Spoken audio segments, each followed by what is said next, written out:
Halo semuanya, selamat datang di Bekalir Belajar Fisika Nuklir.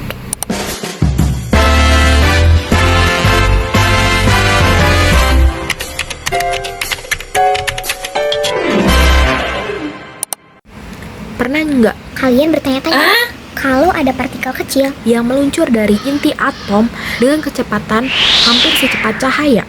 Bagaimana sih caranya kita tahu berapa besar energi yang dia bawa? Nah, itulah yang bakal kita bahas pada kali ini tentang partikel beta dan cara menentukan energinya. Tapi, sebelum kita next untuk membahas materi kali ini, Kenalan dulu sama aku.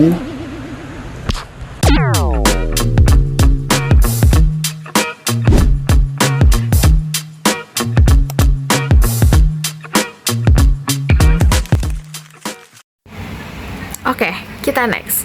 sebelum kita masuk ke cara pengukurannya, kita kenalan dulu sama partikel beta ini. Kira apa sih itu partikel beta? Nah, bayangin, inti atom itu seperti sebuah bola yang tidak stabil karena terlalu banyak energi di dalamnya. Seperti Balon yang ditiup terlalu kencang. Nah, untuk membuang kelebihan energi itu, inti atom melemparkan sebuah partikel kecil. Inilah yang disebut partikel beta. Partikel beta ini sebenarnya adalah elektron, persis sama dengan elektron biasa di kulit atom. Tapi bedanya, ini dilontarkan langsung dari dalam inti dengan kecepatan tinggi, bisa mendekati kecepatan cahaya. Proses inilah yang disebut peluruhan beta. Pertanyaannya, berapa besar energinya? Inilah yang ingin kita ukur. Sekarang ada satu hal penting yang harus kalian pahami dulu. Kalau ada senapan penembakan peluru, semua peluru keluar dengan kecepatan yang sama. Tapi partikel beta itu tidak seperti itu loh. Karena saat inti meluruh, ada partikel lain yang ikut keluar bersamaan. Namanya antineutrino. Partikel ini sangat kecil dan nyaris tidak bisa dideteksi. Nah, energi dari peluruan itu dibagi menjadi dua, antara partikel beta dan antineutrino. Pembagiannya acak, kadang partikel beta dapat lebih besar, kadang lebih kecil.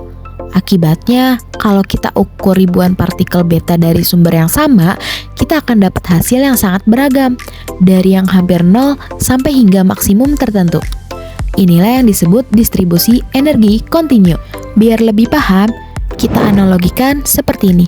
Bayangin, kamu dan teman kamu membagi sepotong kue setiap hari. Totalnya selalu sama, tapi setiap hari potongannya itu berbeda-beda. Kadang kamu dapat lebih besar, kadang teman kamu yang dapat lebih besar. Nah, itulah yang terjadi pada partikel beta dan antineutrino. Mereka selalu berbagi energi, tapi porsinya selalu acak. Fakta ini pertama kali dibuktikan oleh dua ilmuwan bernama Kaufman dan Buescher melalui eksperimen mereka. Dan dari sinilah muncul pertanyaan besar, bagaimana cara mengukur energi partikel-partikel kecil ini? Para ilmuwan menjawab pertanyaan itu dengan membuat sebuah alat yang disebut spektrograf magnetik fokus setengah lingkaran. Alat ini dirancang oleh dua ilmuwan besar, yaitu Rutherford dan Robinson. Sebelum kita lihat bagian-bagiannya, pahami dulu prinsip dasar lewat analogi berikut. Partikel beta itu seperti tetes air, medan magnet itu seperti kipas angin. Partikel beta yang masuk ke dalam medan magnet akan dibelokkan dan bergerak melingkar. Dan semakin cepat partikelnya, semakin besar jari-jari lingkarannya. Sekarang kita lihat bagian-bagian alat ini satu persatu. Yang pertama, ada sumber es. Sumber es ini adalah kawat sangat tipis yang dilapisi zat radioaktif. Disinilah partikel beta dilahirkan dan dipancarkan ke segala arah. Kedua, celah sempit A. Partikel beta yang dipancarkan hanya bisa keluar melalui celah sempit ini. Hasilnya, partikel beta membentuk berkas tipis yang sedikit menyebar, seperti cahaya yang masuk lewat jendela tipis. Yang ketiga, medan magnet homogen. Medan magnet ini diarahkan tegak lurus terhadap bidang alat. Inilah yang membelokkan partikel beta sehingga bergerak dalam lintasan berbentuk setengah lingkaran. Yang keempat, pelat fotografik P. Ini seperti layar foto yang merekam di mana partikel beta mendarat setelah melengkung. Partikel beta dengan kecepatan berbeda mendarat di titik yang berbeda. Dan yang terakhir, pelat timbal R. Ini adalah perisai pelindung agar partikel beta tidak langsung menghantam pelat foto tanpa melalui jalur lengkung dulu. Satu hal yang penting, seluruh alat ini harus berada dalam kondisi vakum tinggi. Artinya, udara dikosongkan sepenuhnya. Tujuannya supaya partikel beta tidak terhalangi atau bertabrakan dengan molekul udara di tengah perjalanan. Jadi, cara kerjanya secara keseluruhan begini. Partikel beta keluar dari sumber es, lalu melewati celah A, dan dibelokkan medan magnet, lalu bergerak dalam lintasan setengah lingkaran. Setelah itu, mendarat di pelat foto P. Partikel yang pelan membentuk lingkaran kecil dan mendarat dekat celah. Partikel yang cepat membentuk lingkaran besar dan mendarat jauh dari celah. Dari pola pendaratan ini, kita bisa tahu distribusi energi seluruh partikel beta. Selain pelat fotografik, ada cara lain yang lebih modern untuk mendeteksi dan menghitung partikel beta, yaitu menggunakan counter Geiger-Müller atau biasa disebut counter GM. Mungkin kalian pernah lihat alat ini di film-film. Alatnya yang berbunyi klik klik klik saat mendeteksi radiasi. Nah, itu dia.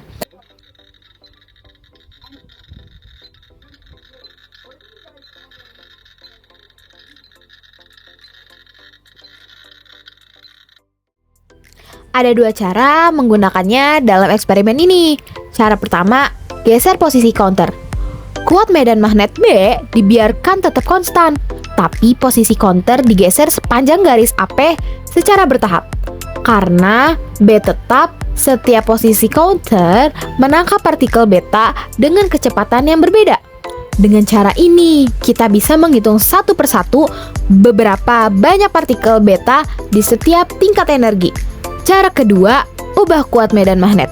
Kali ini posisi counter dibiarkan diam, tapi kuat medan magnet B diubah secara bertahap. Karena posisi counter tetap, jari-jari lintasan R selalu sama. Tapi dengan mengubah B, partikel beta dan kecepatan berbeda-beda secara bergantian difokuskan masuk ke counter. Kedua cara ini sama-sama efektif untuk mengungkap distribusi energi lengkap dari partikel beta yang dipancarkan oleh sumber radioaktif yang kita uji. Oke, kita next. Sekarang kita masuk ke rumus momentum. Nah, di rumus ini, saat partikel beta bergerak melingkar di dalam medan magnet, ada dua gaya yang saling menyeimbangkan. Yang pertama adalah gaya magnet yang terus membelokkan partikel ke dalamnya. Terus yang kedua ini ada kelembaman gerak partikel yang ingin tetap lurus. Nah, dari keseimbangan ini, para ilmuwan itu menurunkan rumus P sama dengan B dikali E dikali R, di mana P itu adalah momentum. Terus B itu adalah kuat medan magnet. E itu adalah muatan elektron. Dan R adalah jari-jari lintasan. Yang artinya, sederhana, semakin besar lingkaran lintasan partikel beta, semakin besar juga momentumnya, dan juga semakin besar juga energinya. Oke, sekarang kita next ke rumus energi kinetik. Nah, setelah kita tahu momentumnya itu berapa, kita bisa hitung nih energi kinetiknya, yaitu energi geraknya. Tapi ada satu hal penting yang harus kita ingat. Partikel beta bergerak sangat cepat, hampir mendekati kecepatan cahaya. Di kecepatan ini, rumus fisika Newton udah nggak bisa lagi diakurat lagi. Karena apa? Karena kita kan memakai partikel betanya itu sangat cepat, hampir dengan kecepatan cahaya kan. Jadi nggak bisa tuh pakai energi kinetik yang setengah mv kuadrat, karena itu tuh hanya untuk benda yang bergeraknya lambat seperti itu. Jadi kita pakai rumus relativistik Einstein, di mana rumusnya itu V kuadrat sama dengan P kuadrat dikali C kuadrat ditambah M0 kuadrat dikali C pangkat 4. Nah, di mana W itu adalah energi partikel. Energi kinetiknya adalah energi total dikurang sama energi diam. Maka W dikurang M0 dikali C kuadrat. Seperti itu. Kalau kita substitusiin rumusnya momentum yang tadi jadi seperti ini. Nah, itulah rumus utamanya. Artinya, cukup ukur B dan R dari dalam alat ini masuk ke rumus ini, dan energi kinetik partikel beta itu langsung kita dapetin gitu. Setelah eksperimen kita selesai, apa sih yang sebenarnya kita temuin? Nah, ketika pelat foto itu dikembangkan, pelat itu menghitam secara merata dari ujung dekat celah sampai ke satu titik terjauh tertentu, bukan hanya di satu titik tunggal, melainkan sepanjang jalur. Nah, ini membuktikan bahwa partikel beta memang punya energi yang sangat beragam, persis seperti yang diprediksinya gitu. Kalau kita gambarkan hasil dalam bentuk grafik, begini tampilannya. Nah, sumbu tegak sama dengan jumlah partikel beta itu ditulis dengan sumbu mendatar sama dengan energi partikel beta ditulis sebagai. Nah, grafik yang membentuk adalah kurva membentuk bukit. Nah, di mana dimulai dari nilai tertentu di energi 0, naik ke puncak, lalu turun perlahan, dan berhenti tepat di energi maksimum yang disebut EM. Contoh nyatanya ada di zat radioaktif RAE atau yang dikenal dengan Bismur 210. Dari eksperimen ini ditemukan bahwa energi maksimum partikel beta dari RAE adalah, artinya tidak ada satupun partikel beta dari RAE yang punya energi melebihi 1,17 MeV. Nah, ada satu hal yang menarik yang perlu kalian catat. Jumlah partikel beta dengan energi mendekati 0 ternyata tidak 0. Artinya, ada partikel-partikel beta yang hampir tidak punya energi gerak sama sekali. Dan jumlahnya pun berhingga, tidak hilang begitu saja. Sekarang ada temuan menarik lagi yang ditemukan para ilmuwan. Apa tuh? Nah, pada beberapa zat radioaktif, contohnya pada emas 198, ketika spektrum momentum diukur menggunakan nilai BR di atas kurva kontinu, tadi ternyata muncul puncak-puncak tajam di posisi-posisi tertentu. Puncak-puncak tajam ini bukan dari partikel beta biasa. Mereka adalah kelompok elektron yang disebut elektron konversi internal. Nah, apa itu bedanya dengan partikel beta biasa?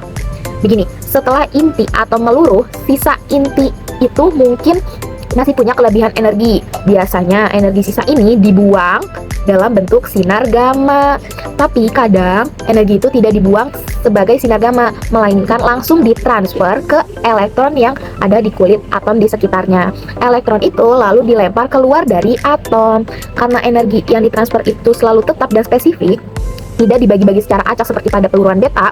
Nah, elektron yang terlempar ini punya energi yang pasti dan tertentu. Itulah mengapa di grafik itu muncul sebagai puncak tajam, bukan kurva melebar gitu.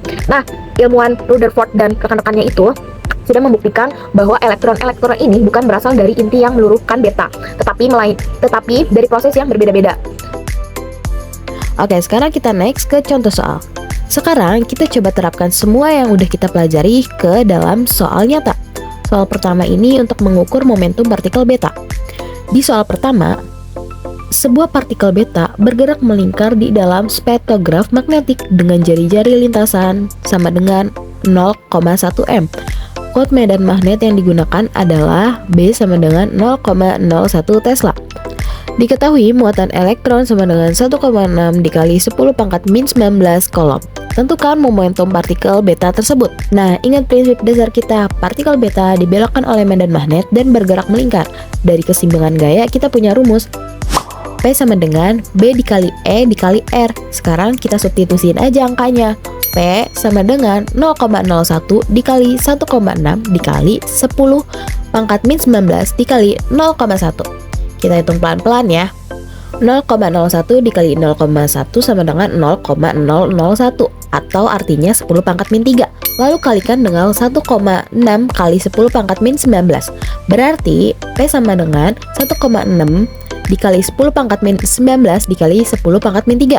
Hasilnya 1,6 dikali 10 pangkat min 22 kgm per S. Jangan lupa ya satuannya. Nah, itulah momentumnya. Sangat kecil dalam skala sehari-hari, tapi dalam skala atom ini sudah sangat besar dan menunjukkan partikel beta bergerak dengan kecepatan luar biasa tingginya. Nah, sekarang kita next ke soal kedua. Kita lanjutkan dari hasil soal pertama tadi dan kita hitung energi kinetiknya.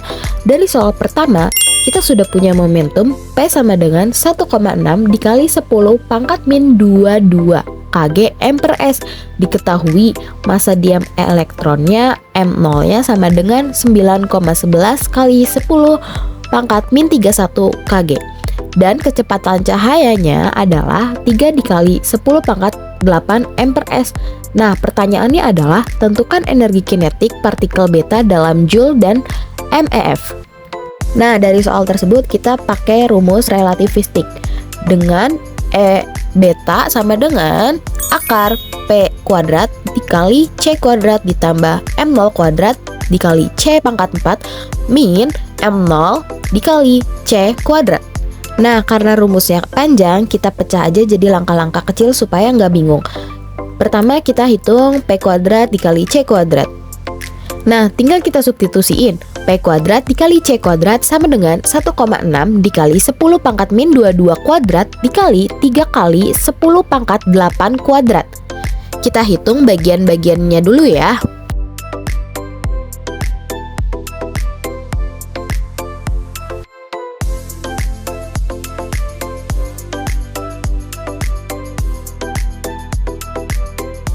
Nah, jika kita udah hitung semuanya, kita gabungkan P kuadrat dikali C kuadrat, kita dapatkan segini. Jadi, kita mendapatkan P kuadrat dikali C kuadrat sama dengan 2,304 dikali 10 pangkat min 27 Joule kuadrat. Nah, sekarang kita masuk ke langkah 2, yaitu hitung M0 kuadrat dikali C pangkat 4. Maka, langsung kita substitusiin M0 kuadrat dikali C pangkat 4 sama dengan 9,11 dikali 10 pangkat min 31 kuadrat dikali 3 dikali 10 pangkat 8 pangkat 4. Nah, sama kayak tadi, kita hitung satu persatu, lalu kita gabungkan hasilnya jadi segini. Maka kita dapat M0 kuadrat dikali C pangkat 4 sama dengan 6,723 dikali 10 pangkat min 27 Joule kuadrat. Lalu kita jumlah keduanya, P kuadrat dikali C kuadrat ditambah M0 kuadrat dikali C pangkat 4. Dan hasilnya segini. Karena hasil sebelumnya belum kita akar kuadratkan, maka kita dapatkan hasilnya segini. Nah, sekarang kita hitung energi diamnya atau M0 dikali C kuadrat. Nah, kita substitusiin angkanya segini dan kita hasilkan segini. Nah, langkah selanjutnya kita hitung energi kinetik akhirnya, atau kita substitusiin hasil dari yang tadi menjadi seperti ini. Langkah terakhir kita konversiin ke MF. Ingat, 1 MF itu sama dengan 1,6 dikali 10 pangkat min 13 Joule. Nah, kita tinggal hitung hasilnya segini. Hasil akhirnya 0,08 MF. Energi ini jauh di bawah energi maksimum Rae yang hasilnya 1,17 MF. Masuk akal karena partikel beta bisa punya energi beberapa saja dari 0 sampai nilai maksimumnya. Wow, kita udah sampai di akhir video nih teman-teman. Sekarang kita rangkum yuk yang udah kita pelajarin pada kali ini. Yang pertama, partikel beta adalah elektron yang dilontarkan dari dalam inti atom saat terjadinya peluruhan beta. Yang kedua, energinya bervariasi secara kontinu dari 0 sampai nilai maksimum tertentu karena energi peluruhan dibagi antara partikel beta dan antineutrino secara acak. Yang ketiga, untuk mengukur energinya, kita menggunakan spektrograf magnetik fokus tengah lingkaran rancangan Rutherford dan Robinson. Partikel ini dibelokkan oleh medan magnet dan jari-jari lintasannya yang menentukan energinya. Yang keempat, dari nilai B dan R, energi kinetik partikel bisa dihitung menggunakan rumus relativistik Einstein. Kelima, hasilnya berupa spektrum energi kontinu berbentuk kurva bukit dari 0 hingga EM. Yang terakhir, pada beberapa zat radioaktif muncul puncak-puncak tajam dari elektron konversi internal yang punya energi spesifik dan tetap. Semoga video ini selalu bermanfaat dan membantu kalian memahami materi fisika inti, terutama tentang sinar beta. Kalau ada yang masih bingung, tanyain aja. Tulis di kolom komentar ya. Sampai jumpa di video berikutnya. Bye-bye.